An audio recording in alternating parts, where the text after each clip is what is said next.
दोस्तों नमस्कार। आप सभी लोग स्वस्थ हो, सुखी हो, इसी कामना के साथ इस स्टोरी का आरंभ करते हैं। और आज का हमारा टॉपिक होने वाला है हनुमान जी को पंचमुखी हनुमान जी क्यों कहा जाता है। तो चलिए आपको इस कहानी के माध्यम से पता चलेगा। लंका में महाबलशाली मेघनाद के साथ बड़ा ही भीषण युद्ध चला। अंततः मेघनाद मारा गया और रावण, जो अब तक मद में चूर था, वह राम सेना को देखकर अब थोड़ा तनाव में आ गया। रावण को कुछ दुखी देखकर रावण की मां कैकसी ने उसके पाताल में बसे दो भाइयों और अहिरावण और महिरावण की याद दिलाई। रावण को याद आया कि वह दोनों तो उसके बचपन के मित्र रहे हैं और लंका का राजा बनने के बाद उनकी सुध ही नहीं रही रावण को। तो रावण को यह भली प्रकार जानता था कि अहिरावण व महिरावण तंत्र मंत्र के महापंडित, जादू टोने के धनी और माँ कामाक्षी के परम भक्त हैं। रावण ने उन्हें बुला भेजा और कहा कि वह अपने छल बल कौशल से श्री राम व लक्ष्मण का सफाया कर दे। यह बात दूतों के जरिए को पता लग गई। युद्ध में अहिरावण व महिरावण जैसे परम मायावी के शामिल होने से विभीषण चिंता में पड़ गए। विभीषण को लगा कि भगवान श्री राम और लक्ष्मण की सुरक्षा व्यवस्था और कड़ी करनी पड़ेगी। इसके लिए उन्हें सबसे बेहतर लगा कि इसका जिम्मा परमवीर हनुमान जी को सौंप दिया जाए। राम लक्ष्मण की कुटिया लंका में सुबेल पर्वत पर बनी थी। हनुमान जी ने भगवान श्री राम की कुटिया के चारों ओर एक सुरक्षा घेरा खींच दिया। कोई जादू टोना मंत्र का असर या मायावी राक्षस इसके भीतर नहीं घुस सकता था। अहिरावण और महिरावण श्री राम और लक्ष्मण को मारने उनकी कुटिया तक पहुंचे, पर इस सुरक्षा घेरे के आगे उनकी एक न चली। असफल रहे। ऐसे में उन्होंने एक चाल चली। महिरावण विभीषण का रूप धर के कुटिया में घुस गया। राम व लक्ष्मण पत्थर की सपाट शिलाओं पर गहरी नींद सो रहे थे। दोनों राक्षसों ने बिना आहट के शिला समेत दोनों भाइयों को उठा लिया और अपने निवास पाताल की ओर लेकर चल दिए।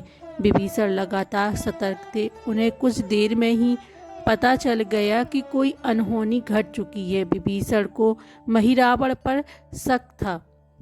उन्हें राम लक्ष्मण की जान की चिंता सताने लगी। विभीषण ने हनुमान जी को महिरावण के बारे में बताते हुए कहा कि वे उसका पीछा करें। लंका में अपने रूप में घूमना राम भक्त हनुमान के लिए ठीक ना था, सो उन्होंने पक्षी का रूप धारण कर लिया और पक्षी के रूप में ही निकुंभला नगर पहुंच गए। निकुंभला नगरी में पक्षी रूप धरे हनुमान जी ने कबूतर और कबूतरी को आपस में बतियाते सुना। कबूतर कबूतरी से कह रहा था कि अब रावण की जीत पक्की है। अहिरावण व महिरावण राम लक्ष्मण को बलि चढ़ा देंगे, बस सारा युद्ध समाप्त। कबूतर की बातों से ही बजरंगबली को पता चला कि दोनों राक्षस राम लक्ष्मण को सोते में ही उठाकर कामाक्षी देवी को बलि चढ़ाने पाताल लोक ले गए हैं। हनुमान जी वायु वेग से रसाताल की ओर बढ़े और तुरंत वहां पहुंचे। हनुमान जी को रसातल के प्रवेश द्वार पर एक अद्भुत पहरेदार मिला। इसका आधा शरीर बानर का और आधा मछली का था। उसने हनुमान जी को पाताल में प्रवेश से रोक दिया। द्वार पर हनुमान जी से बोला कि मुझको परास्त किए बिना तुम्हारा भीतर जाना असंभव है। दोनों में लड़ाई ठन गई। हनुमान जी की आशा के विपरीत यह बड़ा ही बलशाली और कुशल योद्धा निकला। दोनों ही बड़े बलशाली थे। दोनों में बहुत भयंकर युद्ध हुआ, परंतु वह बजरंगबली के आगे ना टिक सका। आखिरकार हनुमान जी ने उसे हरा तो दिया, पर उस द्वारपाल की प्रशंसा करने से नहीं रह सके और हनुमान जी ने उस वीर से पूछा कि हे वीर, तुम अपना परिचय दो। तुम्हारा स्वरूप भी कुछ ऐसा है कि उसमें कौतूहल हो रहा है। उस वीर ने उत्तर दिया, मैं हनुमान जी का पुत्र हूँ और एक मछली से पैदा हुआ हूँ। मेरा नाम है मकरध्वज। हनुमान जी ने यह सुना तो आश्चर्य में पड़ गया। वह वीर की बातें सुनने लगे और मकरध्वज ने कहा, लंका दहन के बाद हनुमान जी समुद्र में अपनी अग्नि शांत करने पहुंचे थे। उनके शरीर से पसीने के रूप में तेज गिरा। उस समय मेरी माँ ने आहार के लिए मुख खोला था। वह उस तेजी से मेरी माता ने अपने मुख में ले लिया और गर्भवती हो गई। उसी से मेरा जन्म हुआ है। हनुमान जी ने जब यह सुना तो मकरध्वज को बताया कि वह ही हनुमान है, और मकरध्वज ने हनुमान जी के चरण स्पर्श किए और हनुमान जी ने भी अपने बेटे को गले लगा लिया और वहां आने का पूरा कारण बताया। उन्होंने अपने पुत्र से कहा कि अपने पिता के स्वामी की रक्षा में सहायता करो। मकरध्वज ने हनुमान जी को बताया कि कुछ ही देर में राक्षस बलि के लिए आने वाले हैं। बेहतर होगा कि आप रूप बदलकर कामाक्षी के मंदिर में जाकर बैठ जाएं। उनको सारी पूजा झरोके से करने को कहें। हनुमान जी ने पहले तो मधुमक्खी का वेश धरा और माँ कामाक्षी के मंदिर में घुस गए। हनुमान जी ने माँ कामाक्षी को नमस्कार कर सफलता की कामना की और फिर पूछा, हे माँ, क्या आप वास्तव में श्री राम जी और लक्ष्मण जी की बलि चाहती हैं? हनुमान जी के इस प्रश्न पर माँ कामाक्षी ने उत्तर दिया कि नहीं, मैं तो दुष्ट अहिरावण व महिरावण की बलि चाहती हूँ। यह दोनों मेरे भक्त तो हैं, पर अधर्मी और अत्याचारी भी हैं। आप अपने प्रयत्न करो, सफल रहोगे। मंदिर में 5 दीप जल रहे थे, अलग अलग दिशाओं और स्थान पर। माँ ने कहा, यह दीप अहिरावण ने मेरी प्रसन्नता के लिए जलाए हैं। जिस दिन ये एक साथ बुझा दिए जा सकेंगे, उसका अंत सुनिश्चित हो सकेगा। इसी बीच गाजे बाजे का शोर सुनाई पड़ने लगा। अहिरावण महिरावण बलि चढ़ाने के लिए आ रहे थे। हनुमान जी ने अब माँ कामाक्षी का रूप धरा। जब अहिरावण और महिरावण मंदिर में प्रवेश करने ही वाले थे कि हनुमान जी का महिला स्वर गूंजा। हनुमान जी बोले, मैं कामाक्षी माता हूँ और आज मेरी पूजा झरोके से करो। झरोके से पूजा आरंभ हुई। ढेर सारा चढ़ावा माँ कामाक्षी को झरोके से चढ़ाया जाने लगा। अंत में बंधक बलि के रूप में माँ राम लक्ष्मण को भी उसी में डाला गया। दोनों बंधन में बेहोश थे। हनुमान जी ने तुरंत उन्हें बंधन से मुक्त किया। अब पाताल लोक से निकलने की बारी थी, पर उससे पहले माँ कामाक्षी के सामने अहिरावण और महिरावण की बलि देकर उनकी इच्छा पूरी करना और दोनों राक्षसों को उनके किए की सजा देना शेष था। अब हनुमान जी ने मकरध्वज को कहा कि वह अचेत अवस्था में लेटे हुए भगवान राम और लक्ष्मण का खास ख्याल रखे और उसके साथ मिलकर दोनों राक्षसों के खिलाफ युद्ध छेड़ दिया। पर यह युद्ध आसान ना था। अहिरावण और महिरावण बड़ी मुश्किल से मरते तो फिर 5-5 के रूप में जिंदा हो जाते। इस विकट स्थिति में मकरध्वज ने बताया कि अहिरावण की एक पत्नी नाग कन्या है। अहिरावण उसे बलात् हर लाया है। वह उसे पसंद नहीं करती है, पर मन मार के उसके साथ है। वह अहिरावण के राज जानती होगी। उससे उसकी मौत का उपाय पूछा जाए। आप उसके पास जाएं और सहायता मांगें। मकरध्वज ने राक्षसों को युद्ध में उलझाए रखा और उधर हनुमान अहिरावण की पत्नी के पास पहुँचे। नाग कन्या से उन्होंने कहा कि यदि तुम अहिरावण की मृत्यु का भेद बता दो तो हम उसे मारकर तुम्हें उसे चंगुल से मुक्त दिला देंगे। अहिरावण की पत्नी ने कहा, मेरा नाम चित्रसेना है। मैं भगवान विष्णु की भक्त हूँ। मेरे रूप पर अहिरावण मर मिटा और मेरा अपहरण कर यहाँ कैद किए हुए है, पर मैं उसे नहीं चाहती हूँ। लेकिन मैं अहिरावण का भेद तभी बताऊंगी जब मेरी इच्छा पूरी की जाएगी। हनुमान जी ने अहिरावण की पत्नी नाग कन्या चित्रसेना से पूछा कि आप अहिरावण की मृत्यु का रहस्य बताने के बदले में क्या चाहती हैं? आप मुझसे अपनी शर्त बताएं, मैं उसे जरूर मानूंगा। चित्रसेना ने कहा, दुर्भाग्य से अहिरावण जैसा असुर मुझे हर लाया है। इससे मेरा जीवन खराब हो गया है। मैं अपने दुर्भाग्य को सौभाग्य में बदलना चाहती हूँ।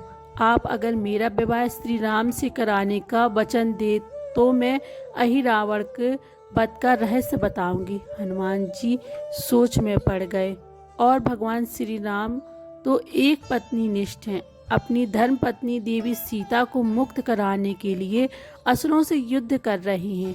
वह किसी और से विवाह की बात तो कभी न स्वीकारेंगे। मैं कैसे वचन दे सकता हूँ देवी। फिर सोचने लगे कि यदि समय पर उचित निर्णय न लिया तो स्वामी के प्राण ही संकट में हैं। असमंजस की स्थिति में बेचैन हनुमान जी ने ऐसी राह निकाली कि सांप भी मर जाए और लाठी भी ना टूटे। हनुमान जी बोले कि तुम्हारी शर्त स्वीकार है, पर हमारी भी एक शर्त है। यह विवाह तभी होगा जब तुम्हारे साथ भगवान राम जिस पलंग पर आसीन होंगे वह सही सलामत रहना चाहिए। यदि वह टूटा तो इसे अपशकुन मानकर वचन से पीछे हट जाऊंगा। जब महाकाय अहिरावण के बैठने से पलंग नहीं टूटता है तो भला श्री राम के बैठने से कैसे टूटेगा। यह सोचकर चित्रसेना तैयार हो गई। उसने अहिरावण समेत सभी राक्षसों के अंत का सारा भेद बता दिया। चित्रसेना ने कहा, दोनों राक्षसों के बचपन की बात है। इन दोनों के कुछ शरारती राक्षस मित्रों ने कहीं से एक भ्रामरी को पकड़ लिया। मनोरंजन के लिए वे उसे भ्रामरी को बार बार कांटों से छोड़ रहे थे। भ्रामरी साधारण भ्रामरी ना थी, वह भी बहुत मायावर थी, किंतु किसी कारणवश वह पकड़ में आ गई थी। भ्रामरी की पीड़ा सुनकर अहिरावण और महिरावण को दया आ गई और अपने मित्रों से लड़कर उसे छुड़ा दिया। मायावी भ्रामरी का पति भी अपनी पत्नी की पीड़ा सुनकर आया था। अपनी पत्नी की मुक्ति से प्रसन्न होकर उस भौरे ने वचन दिया था कि तुम्हारे उपकार का बदला हम सभी भ्रमर जाति मिलकर चुकाएंगे। ये भौरे अधिकतर उसके शयन कक्ष के पास रहते हैं। ये सब बड़ी भारी संख्या में हैं। दोनों राक्षसों को जब भी मारने का प्रयास हुआ है और ये मरने को हो जाते हैं, तब भ्रमर उनके मुख में एक बूंद अमृत का डाल देते हैं। उस अमृत के कारण ये दोनों राक्षस मरकर भी जिंदा हो जाते हैं। इनके कई कई रूप उसी अमृत के कारण हैं। इन्हें जितनी बार फिर से जीवन दिया गया उनके उतने नए रूप बन गए। इसीलिए आपको पहले इन भंवरों को मारना होगा। हनुमान जी रहस्य जानकर लौटे। मकरध्वज ने अहिरावण को युद्ध में उलझा रखा था, तो हनुमान जी ने भंवरों को खात्मा शुरू किया। वे आखिर हनुमान जी के सामने कहाँ तक टिकते। जब सारे भ्रमर खत्म हो गए और केवल एक बचा तो वह हनुमान जी के चरणों में लौट गया। उसने हनुमान जी से प्राण रक्षा की याचना की। हनुमान जी पसीज गए। उन्होंने उसे क्षमा करते हुए एक काम सौंपा। हनुमान जी बोले, मैं तुम्हें प्राण दान देता हूँ, पर इस शर्त पर कि तुम यहाँ से तुरंत चले जाओगे और अहिरावण की पत्नी के पलंग की पार्टी में घुसकर जल्दी से जल्दी उसे पूरी तरह खोखला बना दोगे। भावरा तत्काल चित्रसेना के पलंग की पार्टी में घुसने के लिए प्रस्थान कर गया। इधर अहिरावण और महिरावण को अपने चमत्कार के लुप्त होने से बहुत अचरज हुआ, पर उन्होंने मायावी युद्ध जारी रखा। भ्रमरों को हनुमान जी ने समाप्त कर दिया और फिर हनुमान जी और मकरध्वज के हाथों में अहिरावण और महिरावण का अंत नहीं हो पा रहा था। यह देखकर हनुमान जी कुछ चिंतित हुए।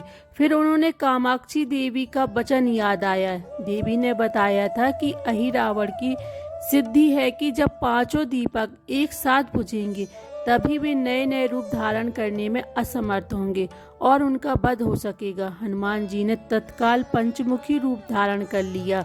उत्तर दिशा में बराह मुख, दक्षिण दिशा में नरसिंह मुख, पश्चिम में गरुण मुख, आकाश की ओर हयग्रीव मुख एवं पूर्व दिशा में हनुमान मुख।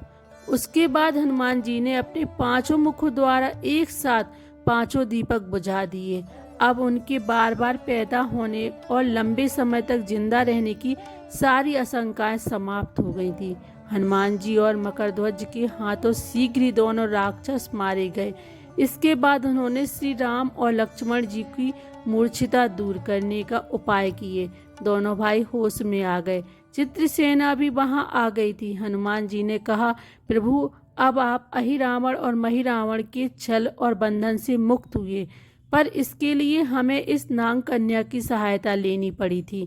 अहिरावण इसे बलपूर्वक उठा लाया था। वह आपसे विवाह करना चाहती है। कृपया उससे विवाह कर अपने साथ ले चलें। इससे उसे भी मुक्ति मिलेगी। श्री राम हनुमान जी की बात सुनकर चकराए। इससे पहले कि वह कुछ कह पाते, हनुमान जी ने कह दिया, भगवान आप तो मुक्तिदाता हैं। अहिरावण को मारने का भेद इसी ने बताया है। इसके बिना हम उसे मारकर आपको बचाने में सफल ना हो पाते। कृपा निधान इसे भी मुक्ति मिलनी चाहिए।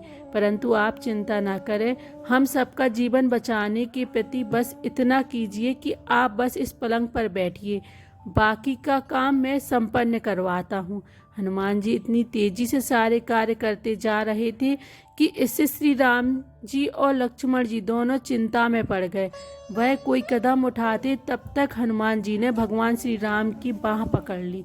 हनुमान जी ने भावावेश में प्रभु श्री राम की बाह पकड़कर चित्रसेना के उस सजे धजे विशाल पलंग पर बिठा दिया। श्री राम कुछ समझ पाते तभी पलंग की खोखली पाटी चरमराकर टूट गई और पलंग धराशायी हो गया। चित्रसेना भी जमीन पर आ गिरी। हनुमान जी हंस पड़े और फिर चित्रसेना से बोले, अब तुम्हारी शर्त तो पूरी हुई नहीं, इसलिए यह विवाह नहीं हो सकता। तुम मुक्त हो और हम तुम्हें तुम्हारे लोग भेजने का प्रबंध करते हैं। चित्रसेना समझ गई कि उसके साथ छल हुआ है। उसने कहा कि उसके साथ छल हुआ है। मर्यादा पुरुषोत्तम के सेवक उनके सामने किसी के साथ छल कर रहे हैं, यह तो बहुत अनुचित है। मैं हनुमान को श्राप देती हूँ। चित्रसेना हनुमान जी को श्राप देने ही जा रही थी कि श्री राम का सम्मोहन भंग हुआ। वह इसी पूरे नाटक को समझ गए। उन्होंने चित्रसेना को समझाया, मैंने एक पत्नी धर्म से बंधे होने का संकल्प लिया है, इसलिए हनुमान जी को यह करना पड़ा। उन्हें क्षमा कर दो। क्रुद्ध चित्रसेना तो उनसे विवाह की जिद पकड़े बैठी थी। श्री राम ने कहा, मैं जब द्वापर में श्री कृष्ण अवतार लूंगा तब तुम्हें सत्यभामा के रूप में अपनी पटरानी बनाऊंगा। इससे वह मान गई। हनुमान जी ने चित्रसेना को उसके पिता के पास पहुंचा दिया। चित्रसेना को प्रभु ने अगले जन्म में पत्नी बनाने का वरदान दिया था। भगवान विष्णु की पत्नी बनने की चाह में उसने स्वयं को अग्नि में भस्म कर लिया। श्री राम और लक्ष्मण, मकरध्वज और हनुमान जी सहित वापस लंका में सुबेल पर्वत पर लौट आए। जय पंचमुखी हनुमान।